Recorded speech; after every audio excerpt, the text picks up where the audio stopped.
في يوم في سنة 1979 في ولاية جورجينا في أمريكا، جه واحد لشركة إنشاءات وطلب منهم إنه يبني نصب تذكاري على حسابه، لكن أصحاب الشركة استغربوا لأن اللي بيبني النصب التذكاري دي هي الحكومات، والهدف هو تخليد ذكرى حرب أو تحرير. المهم إن الشركة دي وافقت على المشروع بالفعل، وفي سنة 1980 يتم افتتاح المشروع، وهو نصب على شكل إكس من الأحجار والجرانيت، ومنقوش على كل حجر عبارات ب 12 لغة منهم اللغة العربية، والعبارات دي هي وصايا للبشر اللي هيجوا بعد كده. ومن أحد الوصايا بيطلب الشخص ده إن عدد السكان يقل ل 500 مليون بني آدم. وفضل النصب التذكاري دوت هو محل جدل بين الناس، لأنهم شايفينه إنه بيتكلم عن المليار الذهبي، لحد ما اتفجر في 6 يوليو 2022 ومحدش كان عارف مين اللي ورا العملية دي أو كان إيه هدف. لكن إيه هو المليار الذهبي؟ في سنة 1798 طلع واحد اسمه توماس ميلتوس، وده كان أحد المفكرين الإنجليز، وقال إن عدد البشر لازم يقل المليار، بل يجب على الحكومات اللي بتحكم الدول انها تسعى لتنفيذ المشروع ده. وكانت الفكرة دي بسبب ظهور الثورة الصناعية وهجرة اعداد كبيرة من السكان في بريطانيا من الريف للمدن عشان يشتغلوا في الصناعة، وده هيأثر على الانتاج الزراعي، فالموارد الغذائية هتقل، وبالتالي الفقر والمجاعة هتزيد، فالحروب هتبقى كبيرة. لكن المفكرين في الوقت دوت شافوا ان الفكرة دي ما هي الا خوف من ميلتوس زيادة عن اللزوم لدرجة المرض النفسي، وانه نوع من الخطابات اللي بتحث على العنصرية، وينتهي الموضوع على كده في العصر ده. لكن في القرن العشرين فكرة المليار الذهبي ترجع تاني، ده لأن عدد البشر وقتها كبر لدرجة إنهم بقوا 6 مليار بني آدم،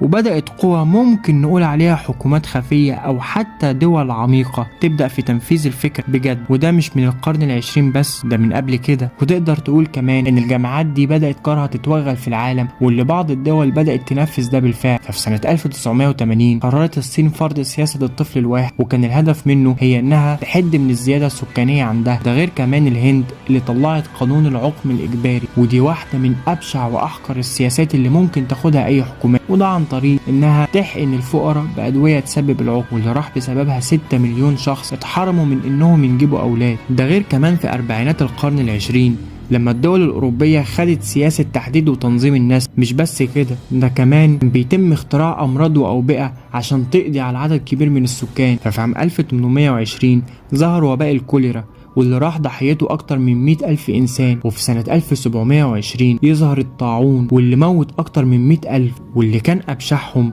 وهو الإنفلونزا الإسبانية، واللي مات بسببها 100 مليون شخص في سنة 1920. وده كان من أسباب كتيرة، منها بعض الأسلحة اللي كانت بتستخدم في الحرب العالمية الأولى، واللي كانت بداية لظهور الأسلحة الكيماوية. أما بقى المرض الأحدث وهو كورونا، وفي البداية كده سيبك من حكاية إن كورونا ظهرت بسبب إن واحد كل خفاش، وده ببساطة لأن المرض ظهر في أوائل شهر 12 2019، وفي يناير 2020 كان مكتسح العالم كله. وده أكبر دليل على انه غاز مش مرض، لانه ببساطة لو فعلا نتيجة اكل خفاش، طب ما هو بعد كده ظهر مرض اسمه الطاعون الدملي، وده بسبب ان واحد في الصين كل فار، والمرض ده لما انتشر كان في حدود المكان، واللي تسبب في موت شخص واحد بس. الغريب بقى ان المعمل اللي انفجر منه الغاز اللي خلى فيه مرض اسمه كورونا كان فيه وفد امريكي بيزور المعمل، وده قبلها باسبوع. والحقيقة ان مفيش حاجة مؤكدة تثبت ان امريكا ورا ده، لكن ما تستبعدش ده عنها. امريكا كان ليها جرائم انسانية، وده هحكيه في فيديو لوحده. والحاجة التالتة وهو ظهور مجتمع الميم، اللي بيحاولوا انهم يبينوا للعالم ان زواج المثليين ده شيء عادي، وان المعارضة للفكرة دي